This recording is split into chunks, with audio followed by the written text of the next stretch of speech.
नमस्कार, आप देख रहे हैं जनसेतु। मैं हूं आपके साथ यश विश्वकर्मा। बुलेटिन का आगाज करेंगे सुपरफास्ट अंदाज में।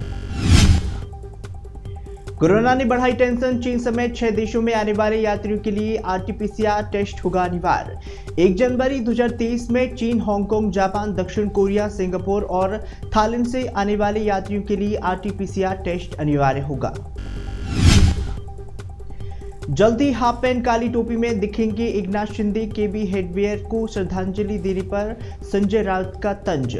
महाराष्ट्र के मुख्यमंत्री एकनाथ शिंदे ने स्मृति मंदिर रश्मि बाग में आरएसएस संस्थापक केबी हेडवेयर को श्रद्धांजलि दी थी।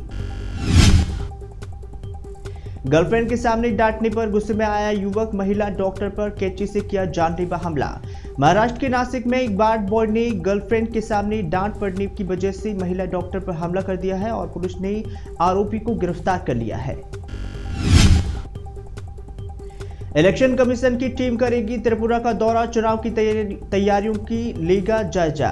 इलेक्शन कमीशन चीन 2023 विधानसभा चुनाव की तैयारियों की जानकारी लेने के लिए 11 जनवरी से त्रिपुरा को 2 दिवसीय दौरे पर रहेगी। उज्बेकिस्तान में कफ सिरप से मौतों के मामले में सीडीएससीओ ने शुरू की जांच। दावा भारत में बनी थी दवा। उज्बेकिस्तान में कफ सिरप पीने से 18 बच्चों की मौत हो गई थी। बता दें कि दोनों देशों की सरकारें इस मामले की जांच कर रही हैं। फिलहाल दवा का निर्माण बंद हो गया है। उज्बेकिस्तान में सिरप पीने से 18 बच्चों की मौत पर भारतीय दवा कंपनी ने जताया अफसोस। कहा जांच कर रिपोर्ट का इंतजार करें। मनसुख मंडाविया ने कहा है कि दवा कंपनी के परिसर में कफ सिरप के नमूने लिए गए हैं और जांच के लिए चंडीगढ़ स्थित रीजनल ड्रग टेस्टिंग लेबोरेटरी भेजे गए हैं। जिस ट्रक से घाटी आया था गोला बारूद, उसकी नंबर प्लेट निकली फर्जी। सिद्रा एनकाउंटर में खुलासा। सिद्रा में बुधवार को सुरक्षा बलों और आतंकियों के बीच मुठभेड़ हुई थी, जिसमें जांच में पता चला है कि जिस ट्रक में आतंकी सवार होकर आए थे वह श्रीनगर की तरफ से आया था। इसके साथ ही छेड़छाड़ की गई थी। चुनाव आयोग ने बनाया रिमोट वोटिंग सिस्टम। कहीं से डाल सकेंगे वोट। घरेलू प्रवासी वोटर्स के लिए चुनाव आयोग ने रिमोट वोटिंग की सुविधा शुरू कर दी है।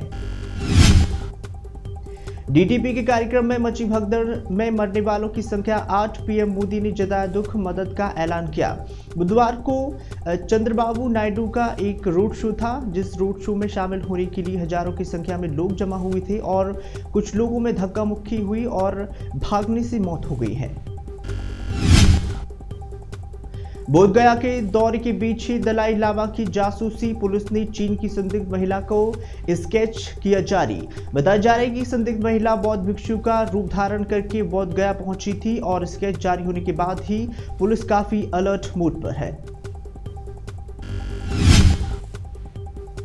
एक्ट्रेस रिया कुमारी हत्याकांड में आया नया मोड़। पुलिस ने पति को किया गिरफ्तार। रिया कुमारी की बुधवार को पश्चिम बंगाल के हावड़ा में गोली मारकर हत्या कर दी गई थी। बता दी कि रिया को उस समय गोली मारी गई जब वह अपने पति प्रकाश कुमार के साथ गाड़ी से ट्रैवल कर रही थी।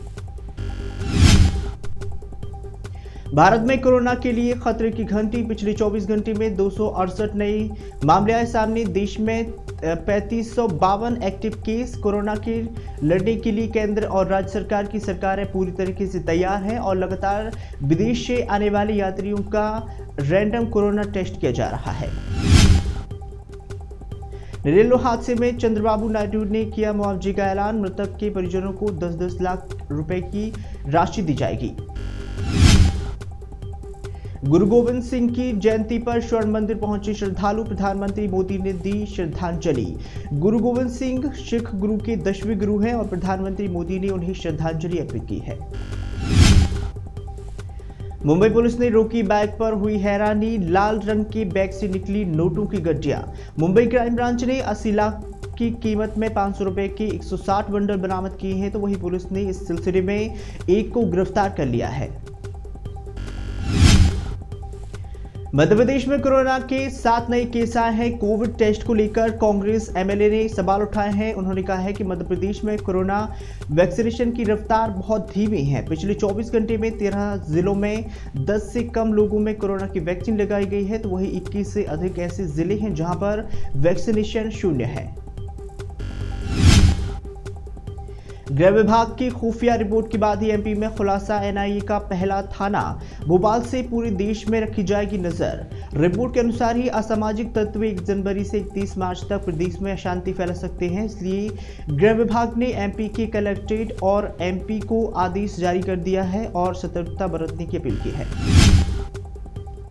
एक के बाद एक लगातार धमाकों से दहला यूक्रेन, रूस की दागी 100 से ज्यादा मिसाइलें। रूस में आज कथित तौर पर यूक्रेन पर 100 मिसाइलें दागी हैं और यूक्रेन में हवाई हमले का सायरन बजने लगा है। बता दें कि राजधानी कीव समेत कई शहरों में धमाके की आवाज गूंजी है।